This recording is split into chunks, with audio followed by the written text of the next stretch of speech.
বেলা ৩টায় বন্ধু আমার খিচুড়ি খাবে, কিন্তু পকেটে টাকা নেই। বললাম থাক, আসতেছি। রিক্সা নিয়ে বন্ধুর অফিসের দিকে যাচ্ছি।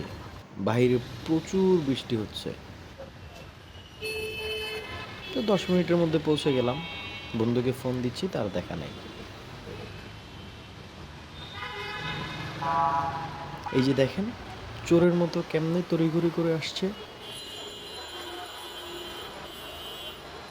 ওরে, সে দেখি সোজা রেস্টুরেন্টে ঢুকে যাচ্ছে। ভিতরে গিয়ে আমায় খুঁজতেছে। রেস্টুরেন্টে গিয়ে শুনি খিচুড়ি নাই। কি করা, বের হলাম। আরও 2-3টা জায়গায় খোঁজ নিলাম, তাও খিচুড়ি পেলাম না। তেহারি আর কাচ্চি খাই আমরা। ক্ষুধা এত বেশি লাগছে, খাওয়া প্রায় শেষের পরে ভিডিও করার কথা মনে পড়ে। আহামরি কোনো কিছুই না, শুধু শুধু আছে স্বাদ, না আছে কোনো মান।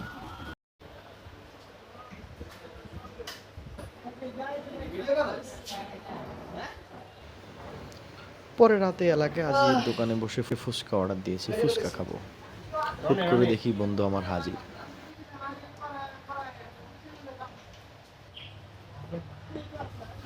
এসেই কিছু না বলে ফুসকা সাটাচ্ছে আর বলে তোরা তো খাবি না।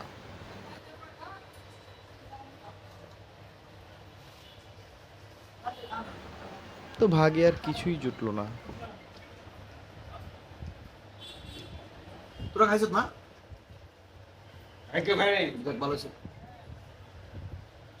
এরপর আবার একটা অর্ডার দিলাম। আরও বন্ধুরা হাজির হয়েছে। ফুচকা আর আমার খাওয়া হলো না।